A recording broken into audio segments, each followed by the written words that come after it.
नमस्कार मित्रों, मैं ब्रजेंद्र सिंह। हमारे YouTube चैनल उपन्यास कहानियां में आपका स्वागत है। आप सुन रहे हैं श्री लाल शुक्ल का उपन्यास राग दरबारी का भाग 13।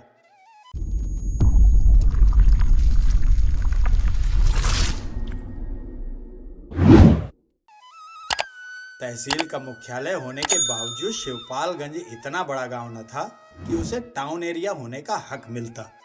शिवपालगंज में एक गांव सभा थी और गांव वाले उसे गांव सभा ही बनाए रखना चाहते थे ताकि उन्हें टाउन एरिया वाली दर से ज्यादा टैक्स न देना पड़े। इस गांव सभा के प्रधान रामाधीन भीखम खेड़वी के भाई थे, जिनकी सबसे बड़ी सुंदरता ये थी कि वे इतने साल प्रधान रह चुकने के बावजूद न तो पागल खाने गए थे न जेल खाने। गंजहों में वे अपनी मूर्खता के लिए प्रसिद्ध थे और उसी कारण प्रधान बनने के पहले तक वे सर्वप्रिय थे। बाहर से अफसरों के आने पर गांव वाले उनको एक प्रकार से तश्तरी पर रखकर उनके सामने पेश करते थे और कभी कभी कह भी देते थे कि साहेब, शहर में जो लोग चुनकर जाते हैं उन्हें तो तुमने 1000 बार देखा होगा, अब एक बार यहाँ का भी माल देखते जाओ। गांव सभा के चुनाव जनवरी के महीने में होने थे और नवंबर लग चुका था। सवाल ये था कि इस बार किसको प्रधान बनाया जाए। पिछले चुनाव में वैद्य जी ने कोई दिलचस्पी नहीं ली, क्योंकि गांव सभा के काम को वे निहायत जलील काम मानते थे और वह एक तरह से जलील था भी, क्योंकि गांव सभाओं के अफसर बड़े टुटपुंजिया किस्म के अफसर थे। न उनके पास पुलिस का डंडा था न तहसीलदार का रुतबा, और उनसे रोज रोज अपने काम का मुआयना कराने में आदमी की इज्जत गिर जाती थी। प्रधान को गांव सभा की जमीन जायदाद के लिए मुकदमे करने पड़ते थे और शहर के इजलास में वकीलों और हाकिमों का उनके साथ वैसा भी सलूक न था जो एक चोर का दूसरे चोर के साथ होता है। मुकदमेबाजी में दुनिया भर की दुश्मनी लेनी पड़ती थी और मुसीबत के वक्त पुलिस वाले सिर्फ मुस्कुरा देते थे और कभी कभी उन्हें मोटे अक्षरों में प्रधान जी कहकर थाने के बाहर का भूगोल समझाने लगते थे। पर इधर कुछ दिनों से वैद्य जी की रुचि गांव सभा में भी दिखने लगी थी, क्योंकि उन्होंने प्रधानमंत्री का एक भाषण किसी अखबार में पढ़ लिया था। उस भाषण में बताया गया था कि गांवों का उद्धार स्कूल, सहकारी समिति और गांव पंचायत के आधार पर ही हो सकता है। और अचानक वैद्य जी को लगा था कि वे अभी तक गांव का उद्धार सिर्फ कोऑपरेटिव यूनियन और कॉलेज के सहारे करते आ रहे थे और उनके हाथ में गांव पंचायत तो है ही नहीं। उन्होंने सोचा होगा तभी शिवपालगंज का ठीक से उद्धार नहीं हो रहा है। यही तो मैं कहूँ कि क्या बात है। रुचि लेते ही कई बातें सामने आई। यह कि रामाधीन के भाई ने गांव सभा को चौपट कर दिया है। गांव की बंजर जमीन पर लोगों ने मनमाने कब्जे कर लिए हैं और निश्चय ही प्रधान ने रिश्वत ली है।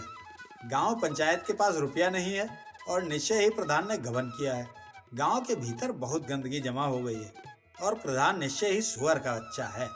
थाने वालों ने प्रधान की शिकायत पर कई लोगों का चालान किया है, जिससे सिर्फ यही नतीजा निकलता है कि वह पुलिस का दलाल हो गया है। प्रधान को बंदूक का लाइसेंस मिल गया है, जो निश्चय ही डकैतियों के लिए उधार जाती है। और पिछले साल गांव में बजरंगी का कत्ल हुआ था, तो बूझो कि क्यों हुआ था। भंग पीने वालों में भंग पीना एक कला है, कविता है, कार्रवाई है, कर्तव्य है, रस्म है। वैसे टके की पत्ती को चबाकर ऊपर से पानी पी लिया जाए तो अच्छा खासा नशा आ जाएगा, पर यह नशेबाजी सस्ती है। आदर्श ये है कि पत्ती के साथ बादाम, पिस्ता, गुलकंद, दूध मलाई आदि का प्रयोग किया जाए। भंग को इतना पीसा जाए कि लोढ़ा और सिल चिपक कर एक हो जाएं। पीने के पहले शंकर भगवान की तारीफ में छंद सुनाए जाएं और पूरी कार्रवाई को व्यक्तिगत न बनाकर उसे सामूहिक रूप दिया जाए। शनिचर का काम वैद्य जी की बैठक में भंग के इसी सामाजिक पहलू को उभारना था। इस समय भी वह रोज की तरह भंग पीस रहा था। उसे किसी ने पुकारा, शनिचर। शनिचर ने फुफकार कर फन जैसा सिर ऊपर उठाया। वैद्य जी ने कहा, भंग का काम किसी और को दे दो और यहाँ अंदर आ जाओ। जैसे कोई उसे मिनिस्ट्री से इस्तीफा देने को कह रहा हो। वो भुनभुनाने लगा, किसे दे दें? कोई है भी इस काम को करने वाला? आज के लौंडे क्या जाने इन बातों को, हल्दी मिर्च जैसा पीस कर रख देंगे। पर उसने किया यही कि सिर लोड़े का चार्ज एक नौजवान को दे दिया, हाथ धोकर अपने अंडरवियर के पीछे पूंछ लिए और वैद्य जी के पास आकर खड़ा हो गया। तख्त पर वैद्य जी, रंगनाथ, बद्री पहलवान और प्रिंसिपल साहब बैठे थे। प्रिंसिपल साहब एक कोने में खिसक कर बोले, बैठ जाइए शनिचर जी। इस बात ने शनिचर को चौकन्ना कर दिया। परिणाम यह हुआ कि उसने टूटे हुए दांत बाहर निकालकर छाती के बाल खुजलाने शुरू कर दिए। वो बेवकूफ सा दिखने लगा, क्योंकि वो जानता था चालाकी के हमले का मुकाबला किस तरह किया जाता है। बोला, अरे प्रिंसिपल साहब, अब अपने बराबर बैठालकर मुझे नरक में न डालिए। बद्री पहलवान हंसे, बोले, साले गंजापन झाड़ते हो, प्रिंसिपल साहब के साथ बैठने से नरक में चले जाओगे। फिर आवाज बदलकर बोले, बैठ जाओ उधर। वैद्य जी ने शाश्वत सत्य कहने वाली शैली में कहा, इस तरह से न बोलो बद्री, मंगलदास जी क्या होने जा रहे हैं इसका तुम्हें कुछ पता भी है? शनिचर ने बरसों बाद अपना सही नाम सुना था। वो बैठ गया और बड़प्पन के साथ बोला, अब पहलवान को ज्यादा जलील न करो महाराज, अभी इनकी उम्र ही क्या है, वक्त पर सब समझ जाएंगे। वैद्य जी ने कहा, तो प्रिंसिपल साहब कह डालो जो कहना है।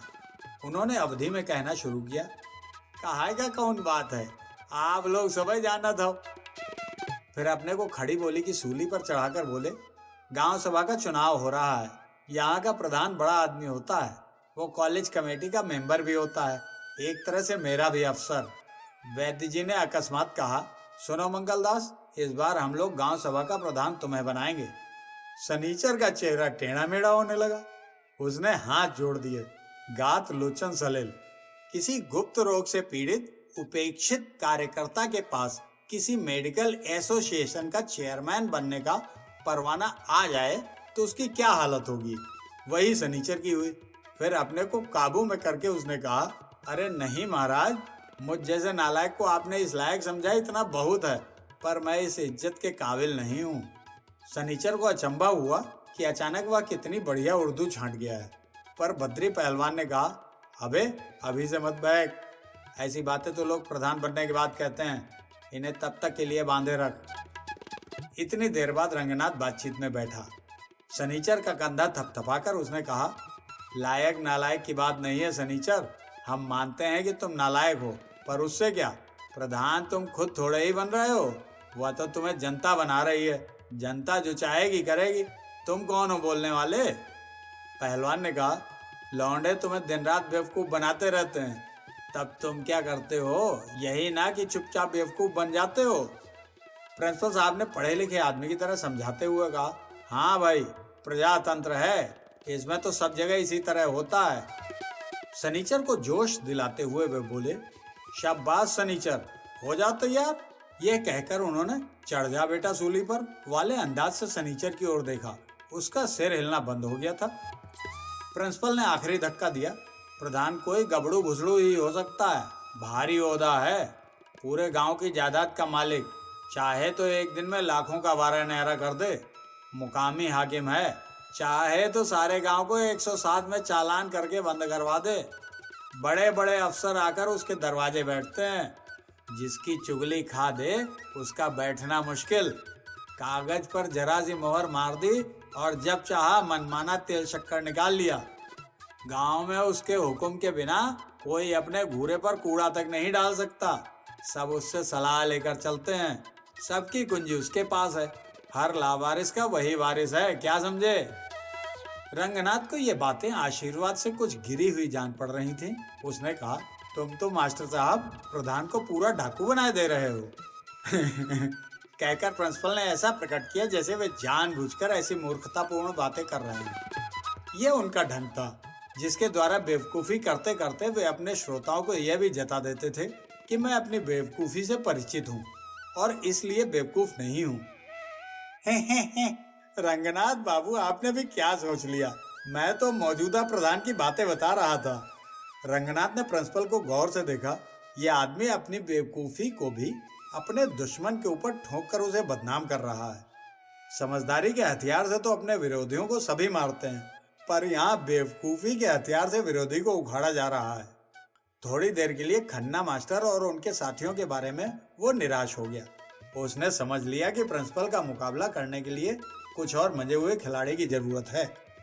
शनिचर कह रहा था, पर बद्री भैया, इतने बड़े बड़े हाकिम प्रधान के दरवाजे पर आते हैं, अपना तो कोई दरवाजा ही नहीं है, देख तो रहे हो वो टूटा छप्पर। बद्री पहलवान हमेशा से शनिचर से अधिक बातें करने में अपनी तौहीन समझते थे। उन्हें संदेह हुआ कि आज मौका पाकर ये मुंह लगा जा रहा है, इसलिए वो उठकर खड़े हो गए। कमर से गिरती हुई लुंगी को चारों ओर से लपेटते हुए बोले, घबराओ नहीं, एक दिया सलाई तुम्हारे टूटे छप्पर में भी लगा देता हूँ, ये चिंता अभी दूर हो जाती है। कहकर वे घर के अंदर चले गए।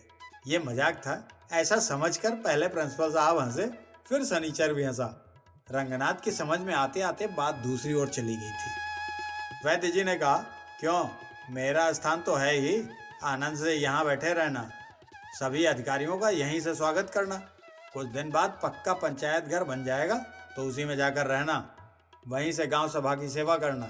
सनीचर ने फिर विनम्रता पूर्वक हाथ जोड़े, सिर्फ यही कहा, मुझे क्या करना है, सारी दुनिया यही कहेगी कि आप लोगों के होते हुए शिवपालगंज में एक निठल्ले को। प्रिंसिपल ने अपनी चिर परिचित हैं और अवधि का प्रयोग करते हुए कहा, फिर बहकने लगे आप सनीचर जी, हमारे इधर राजपुर की गांव सभा में अपने हलवाहे को प्रधान बनाया है, कोई बड़ा आदमी इस धक्का पेल में खुद कहाँ पड़ता है। प्रिंसिपल साहब बिना किसी कुंठा के कहते रहे और मैनेजर साहब उसी हलवाहे ने सभापति बनकर रंग बांध दिया। किस्सा मशहूर है कि एक बार तहसील में जलसा हुआ, डिप्टी साहब आए थे, सभी प्रधान बैठे थे, उन्हें फर्श पर दरी बिछाकर बैठाया गया था। डिप्टी साहब कुर्सी पर बैठे थे। तभी हलवाहे राम ने कहा कि यह कहाँ का न्याय है कि हमें बुलाकर फर्श पर बैठाया जाए और डिप्टी साहब कुर्सी पर बैठे। डिप्टी साहब भी नए लौंडे थे, ऐंठ गए। फिर तो दोनों तरफ इज्जत का मामला पड़ गया। प्रधान लोग हलवाहे राम के साथ हो गए, इंकलाब जिंदाबाद के नारे लगने लगे। डिप्टी साहब वहीं कुर्सी दबाए शांति शांति चिल्लाते रहे, पर कहाँ की शांति और कहाँ की शकुंतला। प्रधानों ने सभा में बैठने से इनकार कर दिया और राजापुर का हलवाहा तहसीली क्षेत्र का नेता बन बैठा। दूसरे ही दिन 3 पार्टियों ने अर्जी भेजी कि हमारे मेंबर बन जाओ, और बाबू साहब ने मना कर दिया कि खबरदार, अभी कुछ नहीं, हम जब जिस पार्टी को बताएं उसी के मेंबर बन जाना। सनीचर के कानों में इंकलाब जिंदाबाद के नारे लग रहे थे। उसकी कल्पना में एक नंग धड़ंग अंडरवियरधारी आदमी के पीछे 100-200 आदमी बांह उठाकर चीख रहे थे। वैद्य जी बोले, ये अशिष्टता थी, मैं प्रधान होता तो उठकर चला आता, फिर 2 मास बाद अपनी गांव सभा में उत्सव करता, डिप्टी साहब को भी आमंत्रित करता और उन्हें फर्श पर बैठाल देता। उसके बाद स्वयं कुर्सी पर बैठकर व्याख्यान देते हुए कहता कि बंधुओं, मुझे कुर्सी पर बैठने में स्वाभाविक कष्ट है, पर अतिथि सत्कार का यह नियम डिप्टी साहब ने अमुक अतिथि को हमें तहसील में बुलाकर सिखाया था, अतः उनकी शिक्षा के आधार पर मुझे इस असुविधा को स्वीकार करना पड़ा है। कहकर वैद्य जी आत्मतोष के साथ ठठाकर हंसे। रंगनाथ का समर्थन पाने के लिए बोले, क्यों बेटा, यही उचित होता ना। रंगनाथ ने कहा, ठीक है, मुझे भी यही तरकीब लोमड़ी और सारस की कथा में समझाई गई थी। वैद्य जी ने सनीचर से कहा, तो ठीक है, जाओ देखो, कहीं सचमुच ही तो उस मूर्ख ने भंग को हल्दी जैसा नहीं पीस दिया है। जाओ, तुम्हारा हाथ लगे बिना रंग नहीं आता। बद्री पहलवान मुस्कुराकर दरवाजे पर से बोला, जाओ साले, फिर वही भंग घोंटो। कुछ देर सन्नाटा रहा। प्रिंसिपल ने धीरे से कहा, आज्ञा हो तो एक बात खन्ना मास्टर के बारे में कहूँ। वैद्य जी ने भौहें मत्थे पर चढ़ा ली। आज्ञा मिल गई। प्रिंसिपल ने कहा, एक घटना घटी है। परसों शाम के वक्त गयादीन के आंगन में एक ढेला जैसा गिरा। गयादीन उस समय दिशा मैदान के लिए बाहर गया हुआ था। घर में उस ढेले को बेला की बुआ ने देखा और उठाया। वह एक मुड़ा हुआ लिफाफा था। बुआ ने बेला से उसे पढ़वाकर सुनना चाहा, पर बेला पढ़ नहीं पाई। रंगनाथ बड़े ध्यान से सुन रहा था। उसने पूछा, अंग्रेजी में लिखा हुआ था क्या? अंग्रेजी में कोई क्या लिखेगा, था तो हिंदी में ही, पर कुंवारी लड़की उसे पढ़ती कैसे? वो एक प्रेम पत्र था। वैद्य जी चुपचाप सुन रहे थे। रंगनाथ की हिम्मत न पड़ी कि पूछे, पत्र किसने लिखा था। प्रिंसिपल बोले, पता नहीं किसने लिखा था, मुझे तो लगता है कि खन्ना मास्टर के ही गुटवालों की हरकत है। गुंडे हैं साले, गुंडे। पर खन्ना मास्टर आपके खिलाफ प्रचार कर रहा है, कहता है कि वह पत्र रुप्पन बाबू ने भेजा है। अब उसकी ये हिम्मत कि आपके वंश को कलंकित करे। वैद्य जी पर इसका कोई असर नहीं दिख पड़ा, सिवाय इसके कि वे 1 मिनट तक चुप बैठे रहे। फिर बोले, वो मेरे वंश को क्या खाकर कलंकित करेगा? कलंकित तो वो गयादीन के वंश को कर रहा है, कन्या तो उन्हीं की है। प्रिंसिपल साहब थोड़ी देर वैद्य जी का मुंह देखते रहे, पर उनका चेहरा बिल्कुल रिटायर हो चुका था। घबराहट में प्रिंसिपल साहब लुढ़क कर अवधि के फर्श पर आ गिरे। दूसरी ओर देखते हुए बोले, ला भैया सनीचर, जल्दी से ठंडाई फंडाई ले आओ, कॉलेज में लेबर छूटे का समय हो रहा है।